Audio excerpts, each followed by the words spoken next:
we got the food, and then I've got extra coats and blankets. These are full of hats, more hats and scarves. His St. Paul garage is packed with supplies, a passion turned mission on full display in Todd Feske's minivan.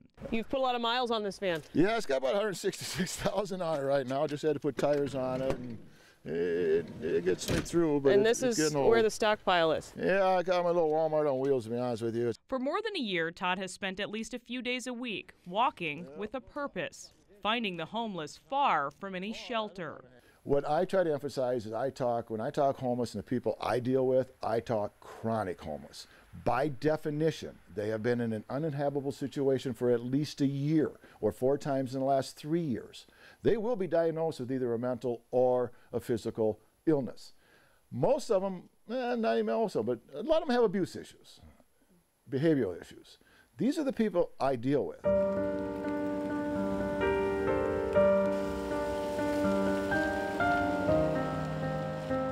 These are the places that people aren't even looking. No, like to these guys, if they're down here because they got nowhere place else to go. You know, they have to carry everything they own, so they can't go into places. We quickly discover for ourselves that it doesn't take long for Todd to find people in dire need of help. How you been? Pretty good. Anybody back at the camp, or Roger, Allie, you know, over there? You need anything? Want some food and stuff? Yeah, we'll get you some. Everybody has this plan, if they win the lottery, how they're going to do all this good stuff. Yeah. Well, I finally figured out, well, what if you don't win the lottery? Why can't you still do something good? By now, Todd usually knows who he'll see each week. You know, I'm out 4 days a week. I see these people every week. I got some new stuff, too.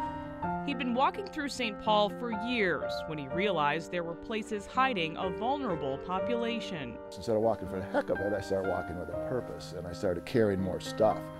And it wasn't just the camps. Once you start meeting the people. How long have you been out here, Brad? 23 years. 23 years. I couldn't say, well, here's some stuff and I'll see you next Christmas. I couldn't do that. It just kind of started going, I'll see you next week. Get your tooth barrier, buddy, and there's hand warmers in there and your sandwich for you. Brand new. Huh? It matches too. In and out of homelessness for more than 20 years, you like chili, Brad? I got some chili. Brad has come to depend on Todd's donations to help him survive. What does that mean to you, to get a meal or a hat or even a pair of pants? I appreciate it a lot. I understand everything they're going through, especially ending their addictions and stuff. And Todd is honest about his own past, once addicted to drugs and alcohol, and having a son of his own who once was homeless. What do you say to the people who say, they hear these stories, they see these people, and they say that, this isn't my problem? It's all of our problems. This could be your brother, your sister, your son, your daughter, your neighbors, your aunt. You don't know. Every one of these people have family. Todd has become that family for some of these people. I call them the invisible people. They're the people either we don't see or we refuse to see. Oh, the camp! Finding them living in places inconceivable to most, like our next stop. So to you, this is known as Ken's place. This is where you find Ken. Ken's house. Okay. So, okay. I will give you the foot. Okay. Sure about this? This delivery had us scaling down St. Paul's river bluffs. Thanks. I'll take the hand. This next one. This is life every day for them? Yep. And the reason is, this way the police aren't going to come down and kick them out. Even this place is too much for them. This is unbelievable. I know it.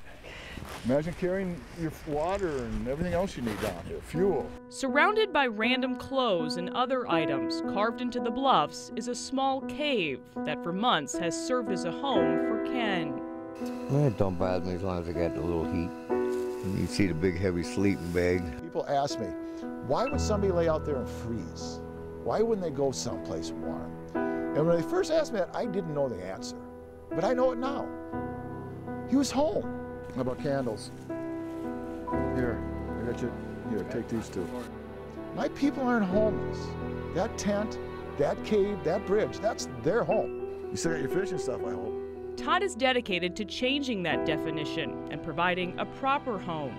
And I make 2 promises. Promise number 1 is I'm going to come back. I'm going to come back and find you. If you're not here, I'm going to look for you. How long have you been homeless, Ken? About 70 months. Yeah. I mean, it's not bad down there. It's pretty quiet usually. You get the partying kids every now and then. But they pretty much take a lot of their past, so they don't really bother me. And problem number 2 is I'm going to do everything I can to get you out of this. And that's kind of where this grew from, of just doing supplies to finding out there's actually a solution to the problem. And some socks.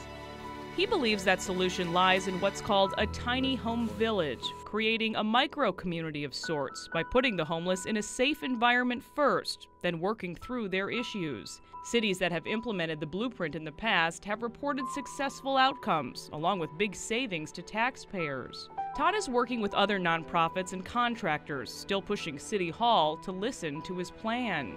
They work hard at being homeless, these people do. I just want to turn that around. You know, give them a greenhouse, chicken coop, stuff to do. Right now, we're just sheltering them from one spot to another, and we're not improving them. We're not helping them. And they're definitely not seeing a future. So you get along pretty well out here on your own? Yeah, I really don't go visiting around. All the farthest I go is down to that sewer, this sewer, and fish. Todd carries with him a reminder just why he does this each day. A newspaper clipping that hits close to home. Jerome Jackson was found about a year ago, passed away on Dayton's Bluff. And at first I thought it was one of the people I was helping over there, and I really thought I failed that person. I didn't supply enough to keep him warm. And when I found out it wasn't one of my people, I felt relieved, but then I knew I failed because I didn't find him. Now you gotta haul this stuff upstairs, up top. You know, it's not about what I bring them. It really isn't. It's about what I leave them. I leave them knowing that, you know, somebody cares about them. Somebody's gonna come back and check on them and make sure they're safe. But I'll tell you what, most importantly, I leave them hope. You know, the hope for a better tomorrow. And you be safe. Yeah, you too. You tell Shorty I'll keep looking for him, all